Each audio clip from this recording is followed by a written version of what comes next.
freshly re-elected and with new ideas for the European project, the French president traveled to Germany. And together with the Chancellor, he also commented on the situation in Ukraine, of course. Chancellor Olaf Scholz has shown himself open to the idea of a European political community, which French President Emmanuel Macron expressed on Monday.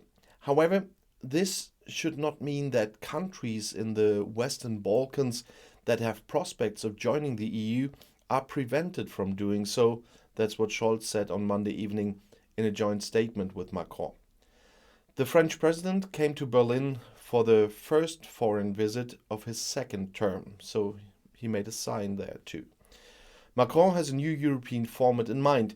This should not only include EU countries, but also others that share the European idea.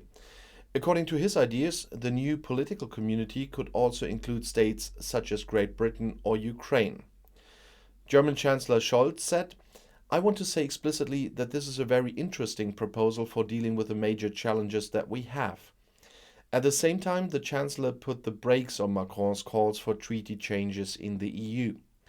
Germany will not stand on the brakes, said Scholz. However, many reforms for greater efficiency in the EU could also be achieved below the level of changes to the EU treaties, he stressed.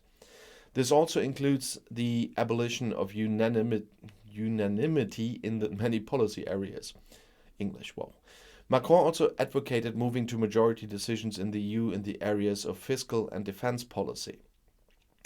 In the joint statement with Macron, Scholz emphasized the continued close cooperation with France in the European Union.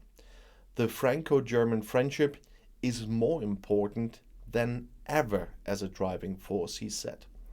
Scholz explained that it was about new impetus for Europe. Russia's appalling war of aggression in Ukraine is forging its European partners together. It is also important to act together. And the Chancellor emphasized, Ukraine is part of the European family. He referred to the applications submitted by the government in Kiev.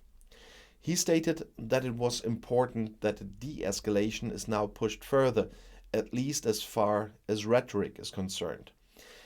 It's important that after so many weeks of war, decisive steps are taken to end the conflict. However, it is conceivable that Ukraine would accept a dictated peace that would impose conditions that it could not accept for its sovereignty and integrity as a nation.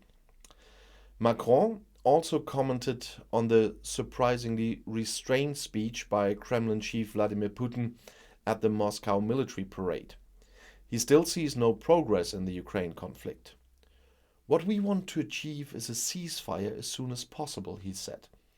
Only then could negotiations between UK and Russia be brought to a conclusion in order to achieve peace and, as a result, a permanent withdrawal of Russian troops.